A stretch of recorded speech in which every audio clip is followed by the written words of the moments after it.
Bonjour, merci beaucoup d'être ici en ce beau vendredi matin frisquet. Donc, aujourd'hui, je vais vous parler d'un sujet que je trouve, moi, très intéressant et qui va sûrement l'être encore plus dans les années à venir. Donc, la question, le titre, en fait, de ma présentation aujourd'hui, c'est l'hyperconnectivité professionnelle, un risque psychosocial que l'employeur doit prévenir, point d'interrogation. Avant de commencer à essayer de répondre à la question, à vous expliquer qu'est-ce que j'ai fait pour tenter d'y répondre. On va juste clarifier certains termes du titre pour qu'on parte tous à peu près sur les mêmes bases. Donc d'abord, qu'est-ce que c'est que l'hyperconnectivité professionnelle? Si vous n'en avez jamais entendu parler, je vous garantis que vous savez quand même ce que c'est. C'est une autrice qui l'a décrit comme étant la connexion quasi permanente aux terminaux de communication mobile.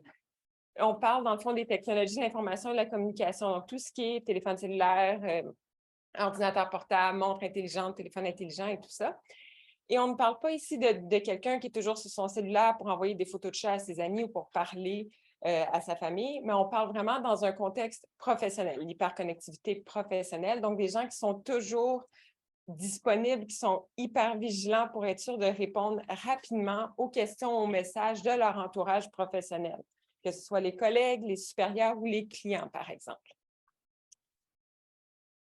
Et pourquoi est-ce qu'on en parle? Pourquoi est-ce qu'on parle de ça? Ce n'est pas seulement parce que c'est répandu, mais c'est aussi important d'en parler parce que ça a été bien étudié. En fait, les différents aspects de l'hyperconnectivité professionnelle ont été étudiés par beaucoup d'études et de méta-analyses. Et ce qu'on a trouvé, c'est que c'était associé à beaucoup d'effets néfastes, entre autres sur la santé des personnes qui sont hyperconnectées.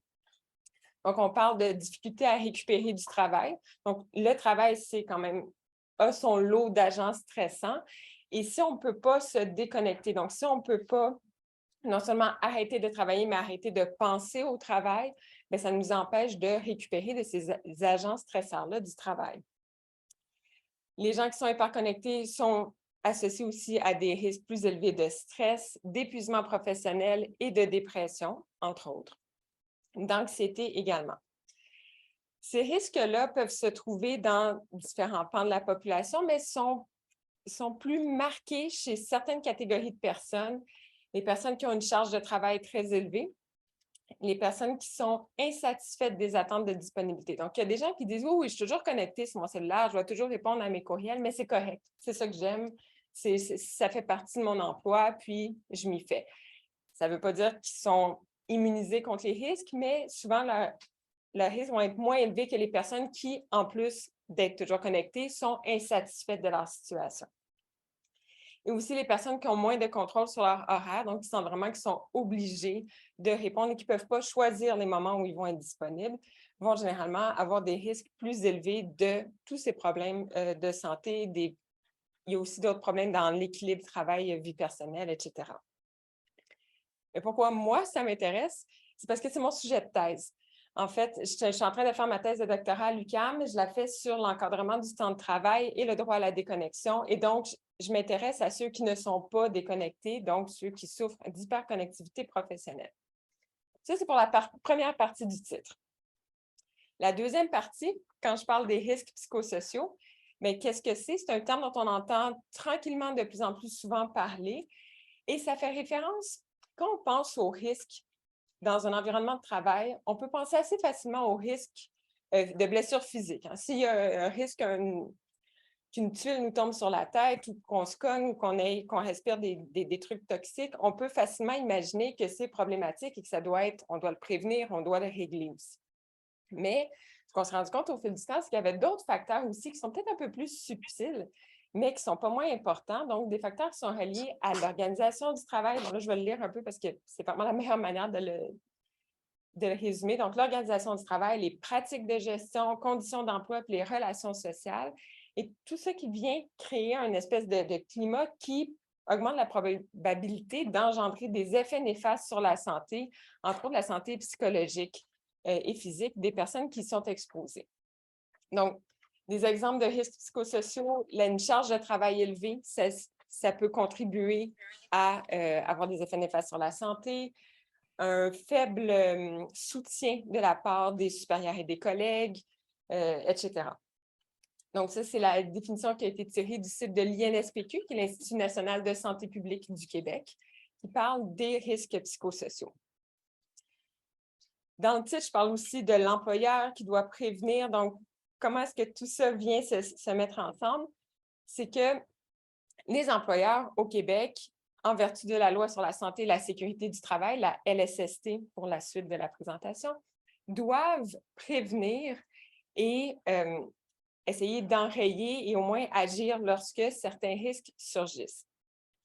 Et avant 2021, cette obligation-là, ça comprenait l'ensemble des risques pour la santé physique et au fil du temps, on a rajouté aussi la santé psychologique des travailleurs. Mais ce n'était pas écrit expressément qu'on devait tenir compte des risques psychosociaux. Mais depuis l'année dernière, on a adopté un projet de loi qui visait à moderniser le système de santé et de sécurité du travail, entre autres en mettant à jour la LSST et aussi une autre loi, la Loi sur les accidents de travail et les maladies professionnelles, la LATMP. Et donc, on a essayé de moderniser tout ce qui est la santé et sécurité au travail. Et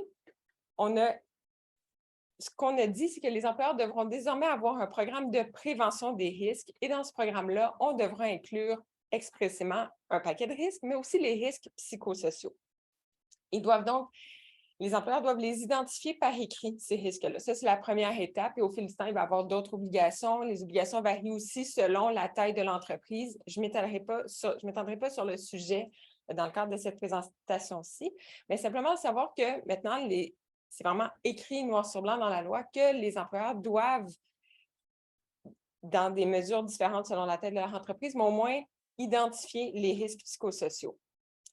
Donc là, moi, je me suis demandé, mais vu les risques qui sont associés à l'hyperconnectivité professionnelle, est-ce que ça pourrait entrer dans les risques psychosociaux dont l'employeur doit désormais tenir compte? Je me suis demandé ça pas juste parce que j'avais beaucoup de temps, mais parce que quand on regarde les notions de déconnexion, d'hyperconnectivité professionnelle, si on regarde ça dans la loi au Québec, il n'y a rien. Je vous sauve tout de suite bien du temps de recherche. Il n'y a rien du tout dans la loi, il n'y a presque rien dans la doctrine. C'est à peu près jamais évoqué dans la jurisprudence, donc dans les décisions. Donc, je me suis dit, bien, on va essayer de voir si en matière de santé et sécurité du travail, est-ce qu'il y aurait quelque chose à faire sous cet angle-là. Donc, ce que j'ai fait, c'est que j'ai fait une demande d'accès à l'information auprès de la CNESST. Ça, c'est la Commission des normes de l'équité, de la santé et de la sécurité du travail. C'est, dans le fond, l'Inspectorat du travail du Québec. C'est une commission qui chapeaute, comme son très long nom l'indique, bien des aspects du droit du travail. Donc, j'ai fait une demande d'accès à l'information auprès d'eux. Ça s'est super bien passé, je le recommande. Ils sont très, très proactifs et très clairs. Ils respectent leurs délais et tout, donc ça se fait bien. Ce n'est pas le cas partout. Et je leur ai demandé, bien, donnez-moi ce que vous avez, s'il vous plaît, en matière de rapport d'inspection. Parce que je me suis dit, bien, il n'y a rien dans la loi, il n'y a rien dans la jurisprudence, mais est-ce que quand les inspecteurs se rendent sur les lieux de travail, est-ce qu'ils identifient des problèmes qui pourraient ressembler à l'hyperconnectivité professionnelle ou qui pourraient s'y rattacher d'une certaine façon?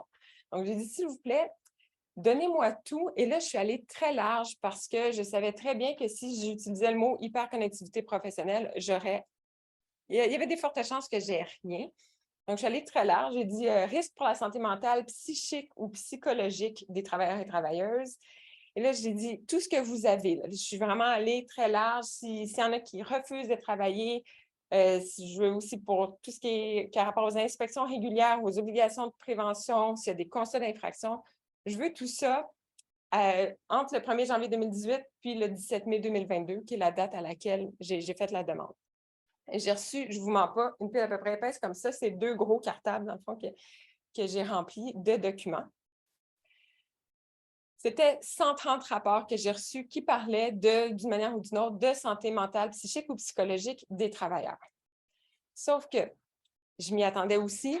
En ratissant large, des fois, ça veut dire qu'on va avoir beaucoup de bruit, comme on dit. Et il y avait 69 résultats qui étaient non pertinents, dans le sens, il y avait les mots santé mentale ou santé psychologique, mais c'était plus des obligations générales de prévention et le rapport ne portait pas nommément sur la santé mentale ou psychologique. Mais il y avait par contre 61 résultats qui, eux, parlaient de prévention en santé mentale. Donc, j'ai commencé à les éplucher ce que je me suis rendu compte, sans grande surprise, il n'y avait absolument rien sur l'hyperconnectivité professionnelle, mais non seulement il n'y avait rien qui mentionnait ces mots-là, mais il n'y avait rien qui décrivait ce phénomène-là. Il n'y a personne qui disait, ben moi, je ne me sens pas bien parce que je dois toujours être disponible pour répondre aux courriels de mon employeur ou de mes clients. Donc ça, ce n'était pas du tout mis de l'avant, en tout cas, pas jusqu'en mai 2022. Dans les premières années de résultats, ce qu'on trouvait en matière de santé mentale, c'était beaucoup des questions de harcèlement psychologique et de harcèlement sexuel, qui sont des notions extrêmement importantes à traiter, mais qui n'étaient pas du tout l'objet de ma recherche. Donc, ça aussi, je les ai mis de côté. Et au fil du temps, plus on avance dans le temps, j'ai commencé par ça de 2018, puis j'étais un petit peu découragée par me donner en avançant. Je me suis dit, OK, c'est bon, on commence à trouver quelque chose. Là, on commençait à avoir des notions de risques psychosociaux. Et là, j'ai pu me pencher sur l'objet de ma demande et de voir, bien, comment est-ce que les inspecteurs, les inspectrices traitent ça, comment est-ce que ça se manifeste en entreprise, etc. Donc, j'ai trouvé 9 résultats qui parlaient de risques psychosociaux, dont un qui le nommait pas expressément, mais la définition était la même que des risques psychosociaux. Et ils provenaient tous de plaintes de salariés. Donc, à chaque fois qu'un inspecteur se rendait en quelque part dans un contexte de risque psychosocial, c'était parce que des salariés avaient fait une plainte. Je ne vous les énumérerai pas toutes, mais c'était surtout pour votre gouverne des plaintes de surcharge de travail. On disait, bien là, on n'en peut plus parce qu'on est surchargé. C'est dans le domaine de la santé. Et, entre autres, et de temps supplémentaire obligatoire, le TSO. Donc, par exemple, ça, c'était uniquement dans le domaine de la santé quand on oblige les gens à rester pour des quarts de travail supplémentaires, en tout ou en partie. Mais il n'y avait aucun autre résultat qui provenait des autres modes d'activation de l'inspectorat. Parce que, pour faire un survol rapide, pour qu'un inspecteur se rende en entreprise, il y a 4 possibilités. Il y a d'abord un salarié qui fait une plainte, mais il y a aussi un salarié qui refuserait de travailler parce qu'il dirait, ben non, ce que vous me demandez de faire, c'est dangereux pour ma santé physique ou mentale, donc je refuse de travailler. Si l'employeur n'accepte pas le droit de refus, ben, il y a un inspecteur qui se rend sur place pour déterminer est-ce que c'est dangereux ou non. Mais il n'y avait pas de droit de refus dans ce contexte-là. Il n'y avait pas non plus de décès ou de blessures graves, ce qui n'était pas surprenant.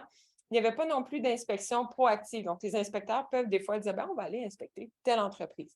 Mais ça ne s'est pas produit dans le cas des risques psychosociaux. C'était vraiment des salariés qui ont dit non, là, ça suffit et qui ont fait une plainte contre leur situation, pour dénoncer, leur situation. Et là, il y a un inspecteur ou une inspectrice qui est venu sur place pour examiner qu'est-ce qui se passait. Dans 7 des 9 cas que j'ai trouvés, l'inspecteur a donné une dérogation à l'employeur. Qu'est-ce que ça signifie? C'est qu'on dit à l'employeur, bien, vous ne respectez pas, au suite de notre enquête, on remarque que vous n'avez pas respecté un ou des articles de la loi. Et dans le fond, c'était les paragraphes 5 et 14 de l'article 51 de la LSST. Donc, on disait à l'employeur, par exemple, bien, vous n'avez pas adopté de méthode ou de technique visant à prévenir les risques. Ou bien, il y avait un cas, l'employeur disait, oui, j'ai adopté un super bon plan d'action pour résoudre le problème, mais il ne l'a jamais partagé au syndicat. Donc, il y avait une plainte de, vous n'avez pas collaboré avec l'autre partie, vous n'avez pas partagé vos documents. Donc, qu'est-ce qui arrive quand l'inspecteur, à la fin de son rapport, dit, bien, on émet une dérogation?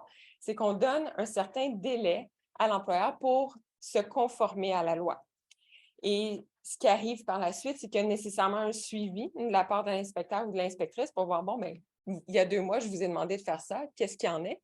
Et si jamais ça tarde, on dit, oui, on a commencé les démarches, je ne sais pas quoi, bien, à ce moment-là, l'inspecteur pourra prolonger le délai. Donc, il n'y a personne qui a d'amende, il n'y a personne qui va en prison, il n'y a pas d'entreprises qui sont fermées, c'est juste, on dit, bien, ça, c'est problématique pour telle raison, et on vous donne un certain délai pour le régler.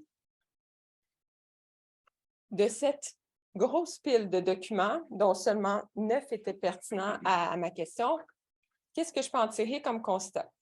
Bien, la bonne nouvelle, c'est que oui, c'est un petit nombre, mais j'ai au moins, je ne peux jamais avoir la certitude, mais j'ai quand même une certaine certitude que, vu que ma question était très large, j'ai pu rattraper à peu près tout ce qui se trouvait en matière de prévention en santé mentale.